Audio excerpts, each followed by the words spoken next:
শেখ হাসিনার রায় ঘিরে আন্তর্জাতিক অপরাধ ট্রাইব্যুনালে নিরাপত্তা জোরদার করা হয়েছে। এ নিয়ে আরও জানাতে হাইকোর্ট এলাকা থেকে যোগ দিয়েছেন সহকর্মী মাহফুজার রহমান মিলন। মাহফুজার, প্রায় 400 দিনের ধারাবাহিক শুনানি, সাক্ষ্য গ্রহণ, তথ্য প্রমাণ উপস্থাপনের ভিত্তির পর আজকে রায় ঘোষণা হবে। রাতভর আমরা নাশকতা দেখেছি রাজধানীর বিভিন্ন জায়গায়। এখন নিরাপত্তা ব্যবস্থা কেমন দেখছেন ট্রাইব্যুনাল চত্বরে, এবং ডিএমপি পুলিশের পক্ষ থেকেও কিছু নির্দেশনা দেওয়া হয়েছে। সব মিলিয়ে নিরাপত্তা ব্যবস্থা সম্পর্কে জানাবেন আমাদের। দেখুন, একটু আগে কিন্তু আমরা এখানে হাইকোর্ট চত্বরে এসেছি এবং আমরা কিন্তু যাত্রার পথে আমরা দেখেছি যে কঠোর নিরাপত্তা মহল কিন্তু এখানে আমরা দেখেছি। সেনাবাহিনী থেকে শুরু করে পুলিশের এবং বিজেপির বিশাল বিশাল মহল কিন্তু এখানে ছিল এবং নিরাপত্তার চাদরে ঘুরিয়ে নেওয়া হয়েছে হাইকোর্ট চত্বরকে। এবং আমি এখন বলি যে আমি এই মুহূর্তে আছি হাইকোর্টের ভিতরে। তো এখানে কিন্তু একটু আগেই এখানে যে মূল অভিযুক্ত 3 আসামি অর্থাৎ শেখ হাসিনা এবং সাবেক স্বরাষ্ট্রমন্ত্রী আসাদুজ্জামান খান কামাল এবং আরেকজন আসামি সাবেক আইজিপি আব্দুল্লাহ আল মামুন, যেখানে আমরা একটু আগে কিন্তু আব্দুল্লাহ আল মামুনকে কিন্তু একটু আগে কিন্তু এই হাইকোর্টে নিয়ে আসা হয়েছে। ঠিক এই পুলিশের এই ভ্যানটিতে কিন্তু নিয়ে আসা হয়েছে।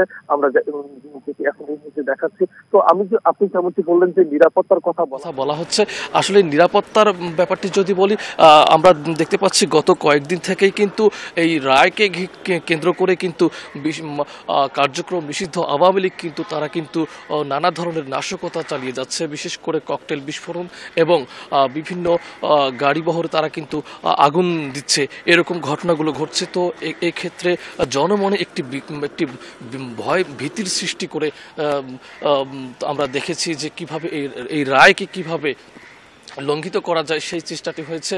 এবং আজকে কিন্তু এরকম যেন বিশৃঙ্খলাগুলো এড়ানো যায় এবং সকল ধরনের অপ্রীতিকর অবস্থা এড়ানোর জন্য কিন্তু আইন শৃঙ্খলা বাহিনীরা কিন্তু একদম যথেষ্ট এখানে সচেষ্ট আমরা দেখতে পেয়েছি।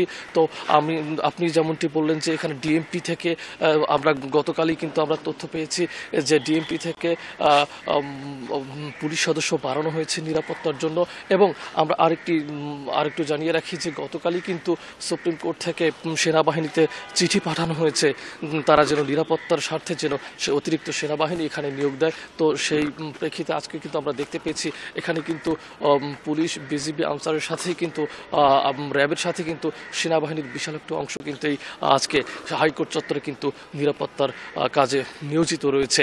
তো আমি যদি এখন পর্যন্ত বলি, এখানে কিন্তু আসামিরা কিন্তু চলে এসেছে। মূল অভিযুক্ত 3 আসামির একজন এবং আজকে যে কাঙ্ক্ষিত যে প্রথম মামলাটির রায় হবে শেখ হাসিনা এবং অন্য 2 জন আসামির, যে মূল 5টি অভিযোগের প্রেক্ষিতে এই মামলাটি হয়েছিল, সেই মামলার রায়টি কিন্তু আজকে কার্যক্রম কিন্তু রায় প্রকাশের কার্যক্রম কিন্তু ইতোমধ্যে এখানে শুরু হয়ে গেছে।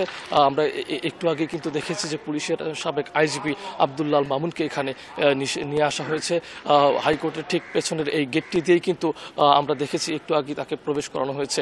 তো আজকে কিন্তু এখন পর্যন্ত এখানে আমরা দেখতে পেয়েছি যে এখানে নিরাপত্তার ক্ষেত্রে এখানে কিন্তু কোনো ধরনের এখন পর্যন্ত কোনো বিশৃঙ্খলা আমরা দেখতে পাইনি, সবকিছু স্বাভাবিক রয়েছে। তো এই ছিল আমার কাছে হাইকোর্ট থেকে সবশেষ তথ্যাদি। রায়কে কেন্দ্র করে হাইকোর্ট এলাকার নিরাপত্তা ব্যবস্থা ও সার্বিক পরিস্থিতি নিয়ে সর্বশেষ তথ্য জানাচ্ছিলেন সহকর্মী মাহফুজার রহমান মিলন।